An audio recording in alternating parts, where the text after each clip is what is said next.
6월 11일 오늘 하나님의 말씀은 요한계시록 1장 말씀입니다. 1절로 3절 말씀. 예수 그리스도의 계시라. 이는 하나님이 그에게 주사 반드시 속히 일어날 일들을 그 종들에게 보이시려고 그의 천사를 그 종 요한에게 보내어 알게 하신 것이라. 요한은 하나님의 말씀과 예수 그리스도의 증거 곧 자기가 본 것을 다 증언하였느니라. 이 예언의 말씀을 읽는 자와 듣는 자와 그 가운데 기록한 것을 지키는 자는 복이 있나니 때가 가까움이라. 본장은 요한이 계시록을 기록하게 된 목적과 배경을 밝히고 있습니다. 사탄이 성경 66권 중에서 가장 싫어하는 책이 첫 번째 책인 창세기고, 창세기에서는 사탄 자신이 하나님의 피조물에 불과함이 밝혀졌고, 피조물에 불과한 사탄이 감히 창조주를 반역하다가 쫓겨난 수치가 기록되어 있고, 그리고 마지막 책인 요한계시록에는 자신의 비참한 종말이 낱낱이 기록되어 있기 때문에 싫어해요. 그래서 요한계시록은 덮개를 벗긴다 또는 감춰진 것을 드러낸다. 그래서 묵시록이라고도 하고 계시록이라고도 합니다.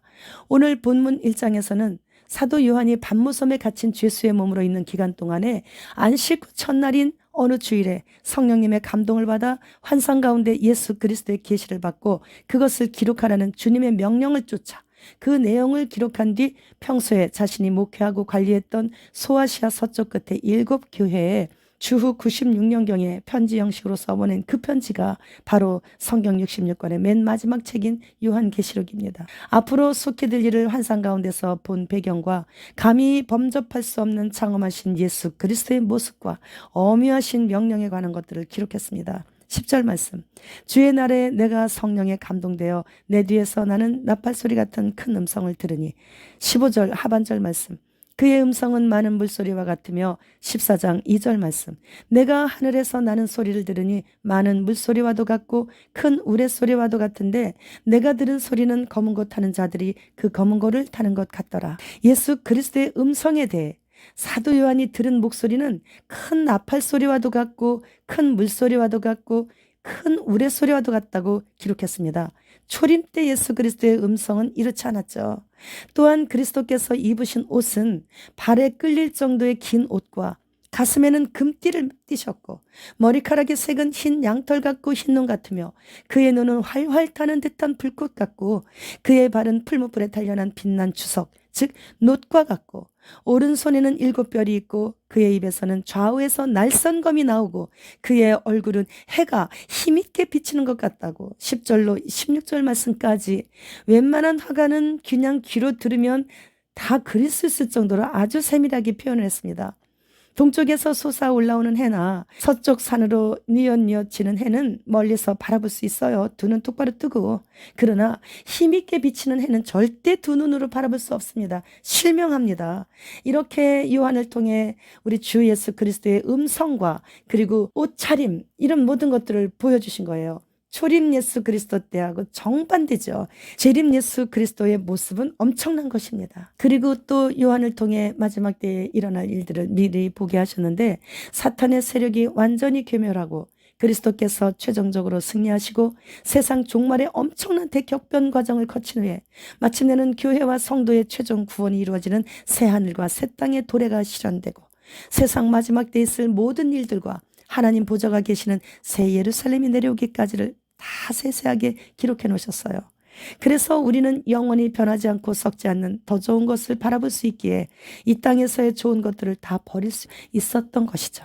이 당시는 로마 제국의 극렬한 핍박을 받고 있었던 때라 교회들과 성도들에게 사탄 세력의 완전한 멸절과 그리스도의 최종 승리를 확신시켜 줌으로써 어떤 핍박과 환난 가운데서도 신앙의 정절을 지키는 가운데 주님의 재림을 대망하도록 위로하고 격려하기 위해서 이 글이 쓰여진 것입니다. 그런데 사도 요한은 이 책을 쓸 때 숫자를 많이 기록했어요. 이 책에 나타난 숫자들은 실제 숫자보다 더 깊고 많은 의미를 전달하기 위해서 상징적으로 사용했는데 이러한 점을 잘 이해하지 못하고 숫자 그대로 해석할 경우에는 좀 이해가 안 되는 부분들이 많고 또 이단 사상에 빠져들 수도 있는 것이죠. 예를 들어 2라는 숫자는 두 증인의 수로 증거의 수인데 이스라엘에 재판할 때 그 두 사람의 증인이 같은 말을 하면 인정해주는 그런 법이 있었죠. 그래서 조화와 협력의 수로 인용을 하고 있습니다. 그래서 저는 두 증인을 두 명의 이스라엘인이라기보다는 서로 조화와 협동을 하면서 마지막 때의 전 3년 반 그때에 사탄과 맞서 싸울 수 있는 아주 용기 있는 용사들의 수라고 저는 그렇게 말씀을 받아요.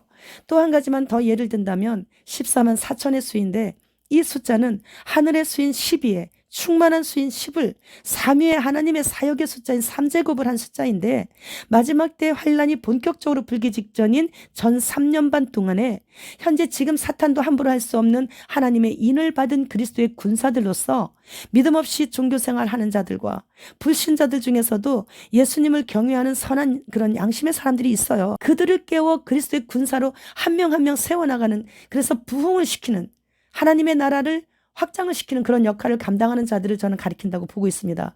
왜냐하면 이 14만 4천이 이스라엘 12지파라고 한다면 지금 전 세계에서 알리하시는 분들의 그 얼굴을 보세요. 피부색이나 아프리카면 아프리카, 러시아면 러시아. 다 바뀌었어. 다 바뀌었어. 얼굴 모든 것이 다.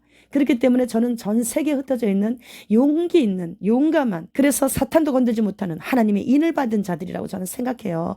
요한계시록에는 7가지 복이 있습니다. 아주 치를 참 많이 사용했어요. 세례 요한이. 1장 3절 이 말씀을 읽고 듣고 지키는 자가 복이 있다 그랬어요.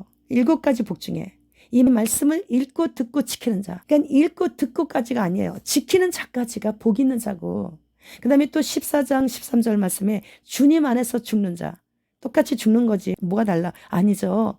둘째 부활을 하는 자가 있고 둘째 사망에 들어가는 자가 있잖아요. 그래서 우리는 첫째 사망은 다 누구나 휴거 신부 외에는 다 피할 수 없지만 두 번째 사망에는 들어가지 않는 자, 그런 자들은 주님 안에서 죽은 자라고 해요. 또 16장 15절 말씀에 깨어 자기의 부끄러움을 보이지 않는 자. 우리는 항상 깨어 있어야 돼요.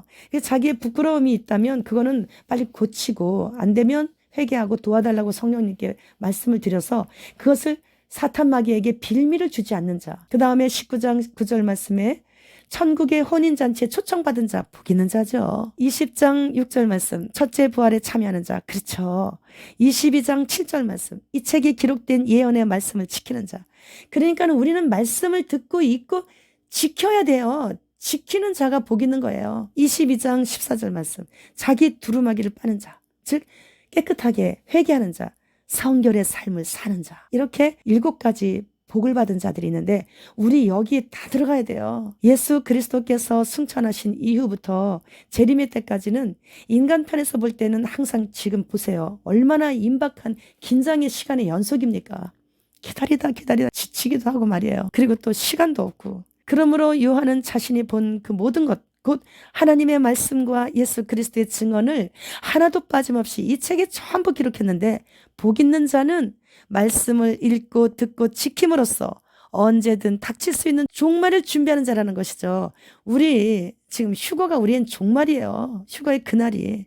그러나 오늘날의 교인들은 물질 문명의 화려함에 그리고 편리함에 푹 젖어가지고 휴거신앙, 재림신앙이 거의 상실된 시대를 살아가고 있는 것이 너무나도 안타까운 일입니다. 그리고 또 이 사도 요한은 이렇게 7이라는 숫자를 많이 사용했는데, 사도 요한의 이 편지는 그 지방에 위치한 7교회만을 수신자로 삼은 것이 아니죠. 오고 오는 모든 세대, 마지막 시대에 살고 있는 우리까지 모든 하나님의 교회를 대상으로 삼은 거예요. 7절 말씀 볼지어다. 그가 구름을 타고 오시리라. 각 사람의 눈이 그를 보겠고 그를 찌른 자들도 볼 것이요 땅에 있는 모든 족속이 그로 말미암아 애국하리니 그러하리라. 아멘. 다니엘 7장 13절 말씀. 내가 또 밤 환상 중에 보니 인자 같은 이가 하늘 구름을 타고 와서 옛적부터 항상 계신 이에게 나아가 그 앞으로 인도되매. 스가랴 12장 10절 중반절 말씀. 그들이 그 찌른 바 그를 바라보고 그를 위하여 애통하기를 독자를 위하여 애통하듯 하며 그를 위하여 통곡하기를 장자를 위하여 통곡하듯 하리로다. 사도 요한은 구약 성경의 이 예언들을 인용하여 그리스도께서 장차 구름을 타시고 감람산으로 재림하실 때 그곳에서 그리스도를 십자가에 못 박은 자들의 후손들인 유대인들을 비롯하여 온 세상의 불신자들이 공황 상태에 빠져서 심히 슬퍼하고 괴로워할 것이라는 그런 사실을 알려주고 있는 거예요. 요한계시록에서. 사도 요한은 예수 그리스도를 외롭고 쓸쓸한 유배지에서 환상 가운데서라도 다시 만나 뵙게 되었던 것이죠. 그런데 그 예수님의 모습은 아까도 우리가 봤지만 목소리도 이 지상에 계실 때와 완전히 다른 정말로 너무나 영광스럽고 어미하셨기 때문에 똑바로 쳐다볼 수도 없었고, 다만 그분의 발 앞에 바짝 엎드려져 죽은 자와 같이 꼼짝도 못할 뿐이었어요. 20절 말씀. 네가 본 것은 내 오른손에 7별의 비밀과 또 7금촛대라. 7별은 7교회의 사자여 7촛대는 7교회니라. 그래서 이 사도 요한은 예수님께서 말씀하시는 그 모든 말씀에 순종해서 자기가 본 것 모든 것을 다 지금 기록하고 있는데, 예수님께서 오른손에 쥐고 계신 7별, 그리고 그 자신이 그 사이에 서 있는 7금촛대, 그 비밀까지 다 알려주시는 거예요. 오른손에 쥐고 있는 7별은 앞서 언급된 7교회이고, 자신이 그 사이에 서 있는 7금초대는 그 7교회를 보살피는 7천사들이라고 일러주시는 거예요. 그래서 이 세상 끝날까지 전능하신 능력의 손길로 온 세상의 모든 교회를 눈동자처럼 지키고 보호하실 것이라는 거죠. 그래서 각각의 교회를 보살피는 천사들을 통해 그렇게 하실 것이라는 말씀이에요. 마지막으로 데살로니가 전서 4장 16절로 18절 말씀.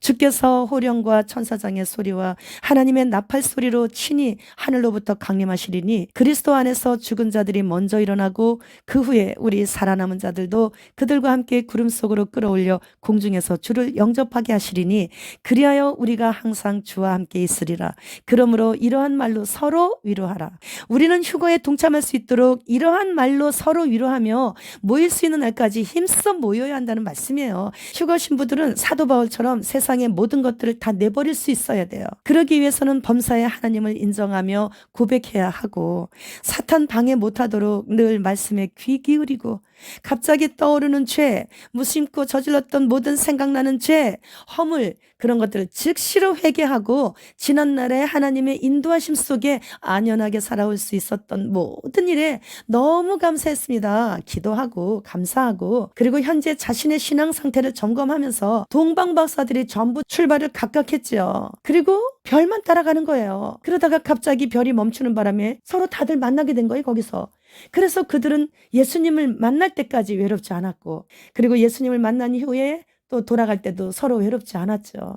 우리는 항상 같이 모여야 되는, 그래서 공동체예요. 참 중요한 겁니다. 그리고 이제는 정말 시간이 얼마 없기 때문에 항상 영적으로 민감한 사람들과 교제해야 돼요. 그렇지 못한 사람들은 이제는 피하는 것이 최선이에요. 시간이 정말 얼마 남지 않았기 때문이에요. 하나님의 인도하심이라는 생각이 든다면 무조건 순종해야 되는 거예요. 그러면 그날 어느 순간에 공중에서 주님을 만나 뵙고 있는 거죠. 사랑하는 주님, 나의 주님, 잠시 후면 모든 물질들, 그 중에서도 저 푸른 하늘까지도 두루마리처럼 말리며 불타 사라질 텐데, 오직 하나님의 나라가 하늘에서 완벽하게 이루어진 것 같이 이 땅 천년왕국에서도 하나님께서 직접 통치하시는 왕국이 속히 이루어지기만을 간절한 마음으로 소망합니다. 그리고 우리 구독자님들 개개인이 죄를 미워하게 하시옵고, 가정과 계획하는 그 모든 일에 주님 주시는 참 평안을 주시옵소서. 우리 구주 예수 그리스도 이름으로 감사하며 믿사옵고 축복하며 기도드리옵나이다. 아멘. 주님 어서 오시옵소서. 마라나타.